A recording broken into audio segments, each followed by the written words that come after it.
আসসালামু আলাইকুম এভরিওয়ান। অভিমানী মন গল্পের ৮ নম্বর পার্ট। তো চলো বেশি কথা না কইয়া গল্প শুরু করা যাক।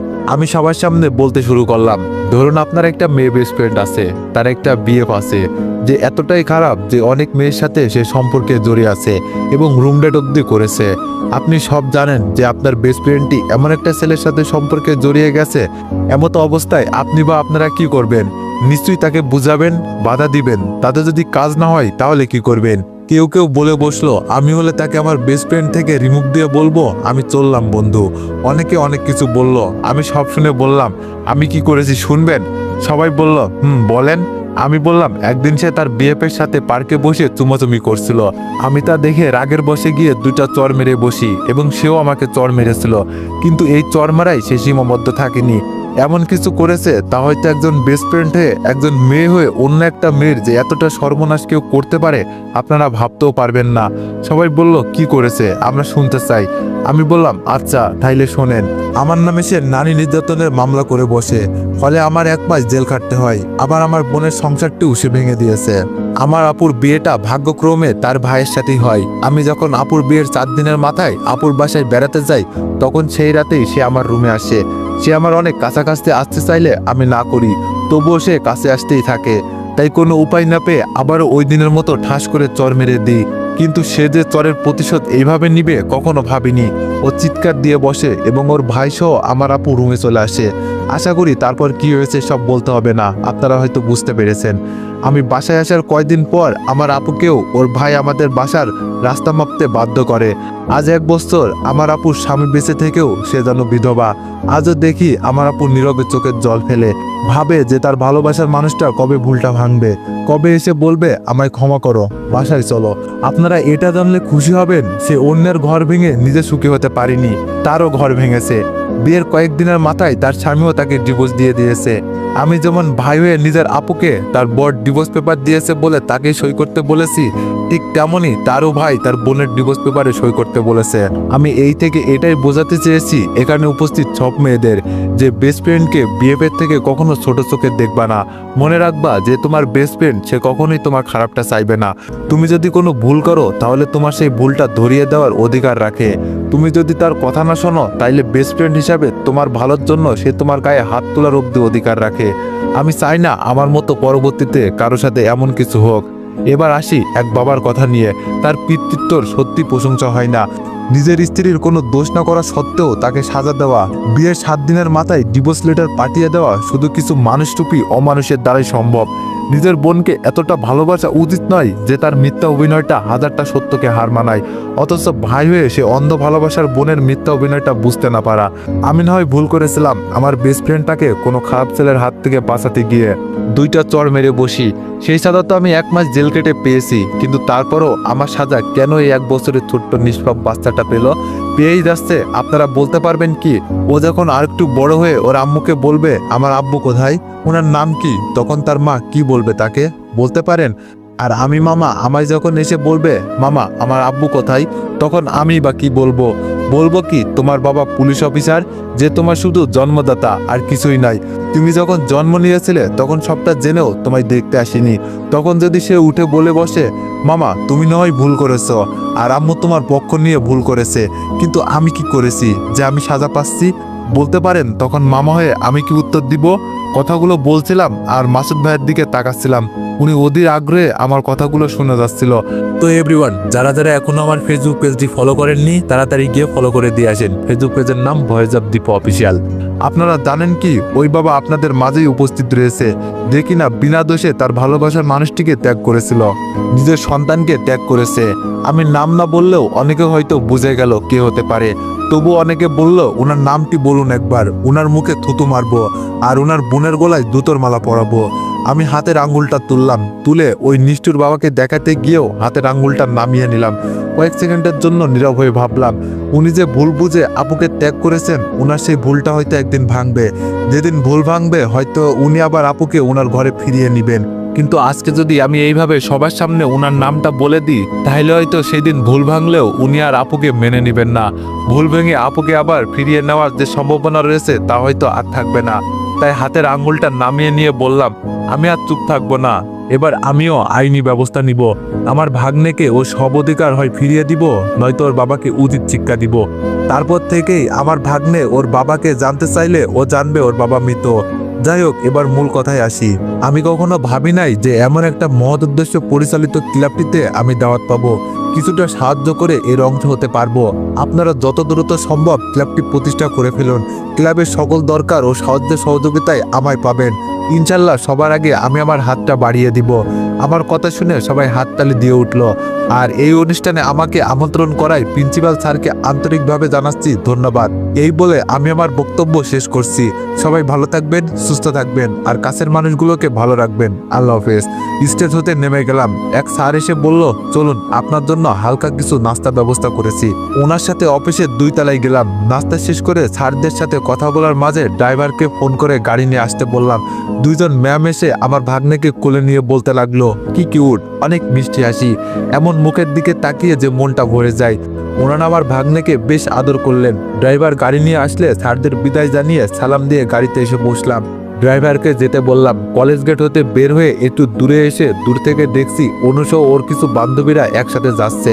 ড্রাইভারকে বললাম, শোনো, ওই সামনের মেয়েগুলোর কাছাকাছি গিয়ে গাড়ি বন্ধ করে দিবা এবং আমি বলা মাত্রই কড়া কয়েকটা হর্ন বাজিয়ে বসবা। ড্রাইভার বলল, আচ্ছা স্যার। আমার কথা মতো ড্রাইভার গাড়ি বন্ধ করে দিল, কিন্তু রানিং গাড়ি শব্দ ছাড়া ওদের কাছাকাছি পৌঁছাতেই আমার কথায় ড্রাইভার বসিয়ে দিল কড়া হর্ন। সব কয়টা দেখি এক লাফ মেরে ভয়ে রাস্তার পাশে নেমে গিয়েছে। অনু বলল, এই কানা ড্রাইভার, চোখে দেখেন না নাকি, ফাজিল কোথাকার। আমি ড্রাইভারকে বললাম, কিছু বলো না, ওরা বাইরে থেকে আমাদেরকে দেখছে না, ওরা কি করে তাই দেখবো, ব্রেক করে বসে থাকো। অনু উঠে এসে গাড়ির জানালার হাত দিয়ে ঠক ঠক করতে লাগলো। আমি জানালার কাছ নামিয়ে মুখটা বার করাই ও আমার মুখটা দেখে কিছুটা শক্কে দূরে সরে গেল। ড্রাইভারকে বললাম, চলো এবার। এখন হয়তো ওর বান্ধবীরা এসে অনুকে বলবে, কে রে ছিল ফাজিল লোকটি, ওনাকে দেখেই তুই দূরে সরে আসলি যে। অনু হয়তো কিছু বলবে না, কেননা ও হয়তো আমার নামটি মুখেই নিতে চাইবে না। বাসায় চলে আসলাম। আপু এসে বলল, এই মামা ভাগ্নে, কোথায় বের হয়েছিলি? খোকার বুঝি খিদে পাইনি? সে কখন খেয়েছে? দে খোকাকে আমায় দে, যা ফ্রেশ হয়ে খাবি আয়। আমি বললাম, আপু আমি না খাই, খিদে পাইনি বলে রুমে চলে আসলাম। একটু শুয়ে ভাবছি, আজ তো মাসুদ ভাইয়া সব সত্যিটা জেনে গিয়েছে। আমি ওই দিন বললেও উনি হয়তো বিশ্বাস করেনি। আজ কি উনি বিশ্বাস করবেন না? বাসায় গিয়ে কি মিতুকে আজ প্রশ্ন করবেন না? সব সত্যি কি উনি জানতে চাইবেন না? জানি না কি হবে, জানি না ভাগ্যে কি লেখা রয়েছে। তবে এবার যদি উনি চুপ থাকেন এবং মিতুর কাছে যদি উনি কিছু না জানতে চান, তাহলে এবার আমি মিতুকে ওর মুখ দিয়ে সব সত্যি বলতে বাধ্য করব। শুধু সময়ের অপেক্ষা। ঘুমিয়ে পড়লাম। সকালে ঘুম ভাঙলো ভাগ্নের পেঁপা কান্নায়। ভাই আমি রান্না করছি, খোকা প্রতীক খুব জ্বালাচ্ছে, তুই উঠে পড়, অনেক বেলা হয়ে গিয়েছে, ওকে একটু রাখ, আমি রান্নাটা সেরে ফেলি। ভাগ্নেকে আপু রেখে চলে যেতেই ওর সব কান্না শেষ। আমি এখনো উঠি নাই, ও পাশে বসে থেকেই খেলা করছে। এবার আমার কান ধরে আমার পিচ্চি ভাগ্নেটা টানা শুরু করে দিল। না উঠে আর পারলাম না। চোখ ডলতে ডলতে বললাম, শুভ সকাল ভাগ্নে। ও কিছু বুঝলো না, অথচ বুড়ো মানুষের মতো দাঁতবিহীন মুখে একটা ফোকলা হাসি দিল। আমি বললাম, ভাগ্নে দাঁত ব্রাশ করছো? চলো এবার দাঁত ব্রাশ করে আসি। ওকে কোলে নিয়ে আয়নার সামনে গিয়ে দাঁত ব্রাশটা সেরে ফেললাম। এবার ভাগ্নেকে বিছানায় রেখে হাত মুখ ধুয়ে ফ্রেশ হয়ে নিলাম। রুমে এসে ওর সাথে মজা করছি। আমি বললাম, তুমিও সবার মতো এবার আব্বুর কোলে উঠবে ভাগ্নে, আর বেশি দেরি নেই। তোমার ফুপু আব্বুকে উচিত শিক্ষাটা এবার আমি দিব। আপু বলল, কিসের উচিত শিক্ষা ভাই? ভাই আমি চাই তুই এসব কিছুই করবি না। আমার ভালোবাসা সত্যি হলে ও ঠিকই একদিন আমাদের দুয়ারে কড়া নাড়াবে। আমার দিব্যি রইল ভাই, তুই কিছু করবি না, কথা দে আমায় তুই কিছু করবি না। আমি বললাম, ওকে আপু, আমি কিছু করব না। আপু বলল, লক্ষ্মী ভাই আমার বলে আপু আবার রান্নাঘরে চলে গেল। আমি বুঝি না আপু এমন কেন? যেই মানুষটা তাকে এতটা কষ্ট দিয়েছে বা দিয়ে চলেছে, তার প্রতিও এত নরম কেন? হয়তোবা এটাই একজন স্ত্রী হয়ে স্বামীর প্রতি ভালোবাসা, যে এখনকার যুগে অনেক নারীর মধ্যেই নেই। একদিন 2 দিন এভাবেই 3 মাস পার হয়ে গেল, অথচ মাসুদ ভাইয়ের পক্ষ থেকে কোনো সারা শব্দ কিছুই আসলো না। চাতক পাখির ন্যায় আমি আপু চেয়ে রইলাম কবে আসবো ওই দিনটার আশায়। এরই মধ্যে আব্বু এসে একদিন বলল, আমরা এখনো কোথাও একসাথে বেড়াতে যাইনি, চলো সবাই কোথাও একসাথে একদিন ফ্যামিলি পিকনিকে যাই। আব্বুর কথা শুনে আম্মু বলল, ঠিক বলছো তুমি, আমরা এখনো কোথাও একসাথে বেড়াতে যাইনি। আম্মু আব্বুর সাথে আমিও রাজি হয়ে গেলাম। এখন আপু রাজি হবে কিনা তার পালা। আম্মু আপুকে রাজি করানোর দায়িত্বটা আমায় দিয়ে দিল। আমি আপুর রুমে প্রবেশ করে দেখি ভাগ্নে খেলা করছে আর আপু শুয়ে শুয়ে টিভি দেখছে। ভাগ্নেকে কোলে নিয়ে বলতে লাগলাম, ভাগ্নে আমরা এখনো সবাই একসাথে কোথাও বেড়াতে যাইনি, চলো এবার কোথাও বেড়াতে যাই। সেটা যদি হয় কোনো সমুদ্র সৈকত, বেশ মজা হবে ভাগ্নে। তোমার নানা নানি আর আমি রাজি, এবার তুমি রাজি তো? আপু বলল, কবে যাওয়া যায় ভাই? যাক তাহলে ভাগ্নের উসিলায় যাকে বুঝাতে চেয়েছি সেও এবার বুঝেছে। আমি বললাম, খুব শীঘ্রই আপু, চল না যাই, আব্বু আম্মু বলছিল। আপু বলল, আচ্ছা যাবো আমি, তুই সবটা আয়োজন সেরে ফেল। আমি বললাম, থ্যাংক ইউ আপু, অনেক খুশি হয়েছি। আমি সব আয়োজন সেরে ফেললাম এবং পরের দিনই আমরা এক সমুদ্র সৈকতে বেড়ানোর উদ্দেশ্যে পাড়ি জমালাম। ঠিক হলো আমরা 3 দিনের ট্যুর দিব। সেই মোতাবেক আমি একটা হোটেলে 3 দিন থাকার উদ্দেশ্যে ল্যাপটপে রুম বুকিং দিলাম। হোটেলে পৌঁছাতে আমাদের রাত হয়ে গেল। রাতে সবাই একসাথে বসে থেকে বেশ মজা করলাম। আব্বু আম্মু যেন গল্পের আসরটা মাতিয়ে দিল। 2টা রুম বুক দিয়েছি, তাই আব্বু আর আমি এক রুমে, আর এক রুমে ভাগ্নে সহ আপু আম্মু ঘুমিয়ে পড়লো। ঘুমানোর আগে আপু সবাইকে বলে দিয়েছিল আমরা সবাই যেন সকাল সকাল ঘুম থেকে উঠে পড়ি, কেননা সমুদ্র সৈকতে সকালে সূর্য উদয় দৃশ্যটা নাকি বেশ সুন্দর লাগে। তাই আপুর কথা মতো আমরা সবাই সকাল সকাল ঘুম থেকে উঠে পড়লাম। নাস্তা ছেড়ে ফেলে রওনা দিলাম সমুদ্র সৈকতে। বেশ মজা হলো। দুপুর পর্যন্ত আমরা সবাই একসাথে ঘোরাঘুরি করলাম। আপু বলল, ভাই আমরা এখন রুমে ফিরে যাই, আবার বিকালে আসবো বিকালে সূর্যাস্ত দেখতে। সবাই দুপুরের দিকে হোটেলে ফিরে আসলাম। দুপুরে খাবারটা খেয়ে নিয়ে একটু রেস্ট করলাম। বিকাল হয়ে গেল, আমরা সবাই আবার চলে গেলাম সমুদ্র সৈকতে। আমি ভাগ্নেকে কিছু খেলনার জিনিসপত্র কিনে দিব বলে ভাগ্নেকে নিয়ে এক দোকানে গেলাম। দোকানে গিয়ে কিছু খেলনা কিনে দিয়ে চলে আসতে গিয়ে পাশে একটু চোখ দিতেই মনে হলো অনু ও মিতুর মতো দুইজন কেউ। কি ব্যাপার, এখানে অনু ও মিতু কোথা থেকে আসলো? ভালো করে দেখি সত্যি ওরা দুইজন। আসলে আমি পাগল, না হলে এটা ভাবি নাকি? না আসার কি আছে, হয়তো আমাদের মতো ওরাও এখানে ঘুরতে এসেছে। যাই হোক, চলে আসলাম ভাগ্নেও আমি সূর্যাস্ত দেখতে। সূর্যাস্ত না দেখে আমি ভাগ্নেকে আপুর কোলে দিয়ে অনু মিতুর খোঁজে চলে আসলাম। ওদের খোঁজ করার উদ্দেশ্যটা হলো ওদের সাথে মাসুদ ভাইয়া এসেছে কিনা তার জন্য। এত মানুষের ভিড়ে খুঁজে পেতে বেশ কষ্ট হলেও ওদের 3 জনকে খুঁজে পেলাম। সম্ভবত রাতের খাবারটা খেতেই ওরা হোটেলে প্রবেশ করেছে বলেই মনে হলো। তাই আমি আর এক মুহূর্ত দেরি না করে তাড়াতাড়ি এসে আব্বু আপু আম্মুকে নিয়ে খাবারের জন্য ওই হোটেলে যাওয়ার উদ্দেশ্যে যেতে লাগলাম। মাত্র কয়েক মিনিটে আমরা হোটেলে পৌঁছে গেলাম। আপুকে বললাম, তোরা ভিতরে গিয়ে বস, কি কি খাবো আমি তা অর্ডার দিয়ে আসি। তো এভরিওয়ান, যারা যারা এখনো আমার ফেসবুক পেজটি ফলো করেননি তাড়াতাড়ি গিয়ে ফলো করে দিয়ে আসেন। ফেসবুক পেজের নাম ভয়েস অফ দীপ অফিসিয়াল। খাবার অর্ডার করে হোটেলের ম্যানেজারকে বললাম, আচ্ছা একটু আগে এখানে একটি ছেলে ও 2টা মেয়ে যে খেতে এসেছিল ওরা কি ভিতরেই আছে? ম্যানেজার বলল, না, ওনারা তো এইমাত্র খাবারগুলো পার্সেল করে নিয়ে চলে গেল। ও শিট বলে সামনে থাকা একটা টেবিলে থাবা মারলাম। হোটেল ম্যানেজার বলল, কি হলো স্যার? আমি বললাম, কিছু না, খাবারগুলো একটু তাড়াতাড়ি পরিবেশন করুন। ম্যানেজার বলল, ওকে স্যার, আপনি ভিতরে গিয়ে বসুন। আমি ভিতরে গিয়ে সবার সাথে বসতেই আপু বলল, কি হয়েছে ভাই, তোকে এত চিন্তিত লাগছে কেন? আমি বললাম, কই কিছু না তো আপু। বুঝি না, আমি আপুর থেকে যেন কোনো কিছুই লুকাতে পারি না। ও আমার মুখটা দেখলেই যেন সবকিছু বুঝে ফেলে। খাওয়া দাওয়া সেরে সবাই হোটেলে ফিরলাম রাত 8টার দিকে। রুমে ফিরে আমি আজ একটু তাড়াতাড়ি শুয়ে পড়লাম। সকালে ঘুম ভাঙলে উঠে পড়লাম। হোটেলের এক জানালার সামনে যেতেই দেখি মাসুদ ভাইয়া গেট দিয়ে বের হয়ে যাচ্ছে। আমি খুব তাড়াতাড়ি করে সিঁড়ি বেয়ে নামতে গিয়ে কারোর সাথে একটু ধাক্কা খেলাম। কে সেটা না দেখে সরি সরি বলে চলে গেলাম। গেটের কাছে যেতেই ততক্ষণে মাসুদ ভাই ওখান থেকে চলে গিয়েছে। খুঁজে না পেয়ে চলে আসছি। হঠাৎ মনে হলো এই হোটেলের গেট দিয়ে মাসুদ ভাইয়া বার হয়ে গেল, তার মানে তো এই হোটেলেরই কোনো রুমে হয়তো বা ওনারা উঠেছেন। হোটেল ম্যানেজারকে গিয়ে বললাম, আচ্ছা এই হোটেলে গতকাল কি 2টা মেয়ে ও একটি ছেলে উঠেছে? ওদের 3 জনের বর্ণনা দিয়ে বললাম। উনি বললেন, সরি আমি এই 2 দিন ছুটিতে ছিলাম, আজ এসেছি তাই বলতে পারছি না। আমি বললাম, একটু আপনাদের ওয়েবসাইটটি চেক করে দেখুন না, এমন কেউ কি সিট বুক দিয়েছে কিনা। ম্যানেজার বলল, স্যার দেখুন, সিকিউরিটির স্বার্থে কারোর কাছে এমন তথ্য দেওয়া হোটেলের নিয়মের বাইরে, আর তাছাড়াও আমি এখন ব্যস্ত আছি, সো সরি স্যার। আমি বললাম, আচ্ছা ঠিক আছে বলে রুমে চলে আসলাম। এসে জানালা দিয়ে আবার তাকিয়ে থাকলাম। অনেকক্ষণ তাকিয়ে থাকলাম মাসুদ ভাইয়া আসে কিনা বলে। অনেক সময় পার হয়ে গেলেও উনি ফিরলেন না। এত বড় হোটেলে সব রুমে গিয়ে গিয়ে ওদেরকে খুঁজে বের করাও সম্ভব না। অনেকে হয়তো বিষয়টা খারাপভাবেও নিবে। একটু পর আব্বু এসে বলল, কি হলো আবির, তুই আর যাবি না বাইরে? আমি বললাম, আব্বু তোমরা যাও, আমি একটু পর আসছি বলে আমি দাঁড়িয়ে রইলাম। সবাই বেরিয়ে গেলে আমি বিছানায় বসে ভাবতে লাগলাম, আজ আমার জন্যই আপু ও মাসুদ ভাইয়ার মাঝে দূরত্বটা সৃষ্টি হয়েছে। জানি না আমি কবে এই দূরত্বটা ঠিক ঘুষিয়ে 2 জনকে আবার এক করতে পারবো। জানি না আমার আপুর ভাগ্যে কি লেখা রয়েছে। আমিও একটু পর চলে গেলাম সমুদ্র সৈকতে। আপুকে ফোন দিয়ে জানতে চাইলাম ওরা কোন জায়গায়। আপু জায়গাটার নাম বলল। আপুর সাথে ফোনে কথা বলার সময় পাশ থেকে একটা মেয়ের কণ্ঠ ভেসে আসছিল। মনে হচ্ছিল কণ্ঠটা অনেক চেনা, এর আগেও যেন কণ্ঠটা অনেকবার শুনেছি আমি।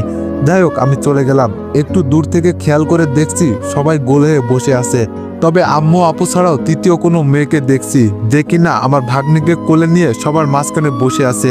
মনে হচ্ছে বেশ গল্প জমিয়েছে, সবাইকে অনেক হাসি খুশি দেখাচ্ছে। কাছে গিয়ে দেখছি মেয়েটা আর কেউ নয়, মেয়েটি হলো অনু। আমার উপস্থিতিতে অনু উঠে চলে যেতে চাইলো, আম্মু বসতে বললো, ও একটু কাজের নামে চলে গেল। অনুর সাথে আমার কথা আছে, কিন্তু এখান থেকে এভাবে অনুর পিছু নেওয়া যাবে না, কেননা এখানে আমার পরিবারের সবাই উপস্থিত রয়েছে। তাই আমি বসে পড়লাম। আম্মু আমায় বলতে লাগলো, জানিস বাবা, মেয়েটা বেশ মিষ্টি একটা মেয়ে, কত সুন্দরভাবে সাজিয়ে গুছিয়ে হেসে হেসে কথা বলে। আম্মু যখন কথাগুলো বলছিল আমি খেয়াল করে দেখি আপু ও আব্বু মুচকি মুচকি হাসছে। হাসির কারণটা বুঝলাম না। আম্মুর বলা শেষ হলে বললাম, আম্মু বাদ দাও তো, চলো এখন আমরা ঘুরবো। বলে অনেক ঘোরাঘুরি করে সন্ধ্যার দিকে সবাই রুমে ফিরলাম। একটু ফ্রেশ হয়ে বসে থেকে অফিসের এক ম্যানেজারের সাথে কথা বলছি। একটু পর আপু এসে বলল, ভাই প্রতীক আছে তোর কাছে? ম্যানেজারকে একটু পর কথা বলবো বলে ফোনটি কেটে দিলাম। আমি বললাম, কই আপু, ভাগ্নে তো নেই আমার কাছে। প্রতীককে তো আপু তুই রুমে নিয়ে গেলি। আপু বলল, ভাই প্রতীককে খুঁজে পাচ্ছি না কোথাও। আমি বললাম, কি বলিস আপু, 2টি রুম পুরো খুঁজাখুঁজি করেও আমার ভাগ্নিকে খুঁজে পেলাম না। আপু একেবারে ভেঙে পড়লো, কিছুতেই ওর কান্না থামছে না। সিঁড়ি বেয়ে আমি দৌড়ে নিচে নেমে আসলাম। হোটেল থেকে কেউ যাতে বের না হয়ে যেতে পারে তাই ম্যানেজারকে বলে হোটেলের প্রধান দরজাটি আটকে দিলাম। এত বড় হোটেলে এবার এক এক করে প্রতিটা রুম খোঁজাখুঁজি শুরু করে দিলাম। একটু পর অনু দেখছি এক রুম থেকে বেরিয়ে আসলো, এসে আপুকে বলল, কি হয়েছে, আপনারা কি খুঁজছেন? আমি অনুর কাছাকাছি এসে বলতে লাগলাম, আমার ভাগ্নিকে খুঁজে পাচ্ছি না। আর তুমি এই হোটেলে? মিতু আর ওর ভাই মাসুদ কোথায়? অনু বলল, ওনারা তো আমার পাশের রুমেই। আমি বললাম, কই, কোন রুমে? অনু আমায় রুম দেখিয়ে দিলে আমি গিয়ে দরজায় টোকা দিতে লাগলাম। একটু পর মিতু দরজা খুললো। খেয়াল করে দেখি মিতু বিছানার ওপর ওর সব জামা কাপড় ব্যাগে ভর্তি করছিল। আমি মিতুকে কিছু না বলেই ওর পুরো রুম তল্লাশি করা শুরু করে দিই। ভাগ্নে ওর ভাইকে না পেয়ে এবার মিতুকে বললাম, মিতু আমার ভাগ্নে কোথায়? মিতু বলল, মানে তোর ভাগ্নে কোথায় আমি কিভাবে জানবো? আমি বললাম, আবারও বলছি, আমার ভাগ্নে কোথায়? মিতু বলল, আরে আজব তো, আমি কিভাবে জানবো তোর ভাগ্নে কোথায়? আমি বললাম, দেখ মিতু, শেষবারের মতো বলছি, এখনো সময় আছে, বল আমার ভাগ্নে কোথায়? মিতু বলল, দেখ আবির, আমি কিছুই জানি না। আমি বললাম, বুঝেছি, এইভাবে কাজ হবে না। মিতু চুলের মুঠি ধরে বললাম, বল শালি আমার ভাগ্নে কোথায়? আপু বলল, ভাই কি করছিস এসব? আমি বললাম, আপু তুই সরে যা, একদম কথা বলবি না, আজকে আমার মাথায় রক্ত উঠে গিয়েছে। শালি তোরা 2 ভাই বোন মিলে এইখানে এসেছিস আমার ভাগ্নিকে চুরি করতে। মিতু বলল, আমি কিছু জানি না আবির। মিতু চুলের মুঠি ধরে ঠাস করে চর বসিয়ে দিলাম। তুই জানিস না তোর বাপ জানে? তোর ভাই কোথায় বল? মিতু বলল, ভাই জরুরি কোনো কাজে বাসায় চলে গিয়েছে, আমাকে না বলেই। বাসায় গিয়ে আমাকে ফোন দিয়েছেন এবং অনুকে না বলেই বাসায় চলে যেতে বলেছে। মিতুকে একদম চুপ হতে বলে ওর মাসুদ ভাইয়ের ফোন নাম্বারটি নিয়ে ওনাকে ফোন দিলাম। আমি বললাম, ছি ছি মাসুদ সাহেব, চোরের মতো আমার ভাগ্নিকে চুরি করে নিয়ে যেতে আপনার একটুও লজ্জা হলো না? মাসুদ ভাই বলল, এই তুই কে রে? আমি বললাম, আমি আবির। অনেকক্ষণ কথা বলেও উনি অস্বীকার করলো, কিছুতেই স্বীকার করলো না যে উনি আমার ভাগ্নিকে নিয়ে গিয়েছেন। আমি এবার কিছুটা অভিনয় করে মাসুদ সাহেবকে সরি বলে ফোনটা কেটে দিলাম। আমি ভাগ্নেকে নিয়ে আসছি বলে আপু ও আমার পরিবার সবাইকে বাসায় চলে যাওয়ার জন্য গাড়িতে তুলে দিলাম।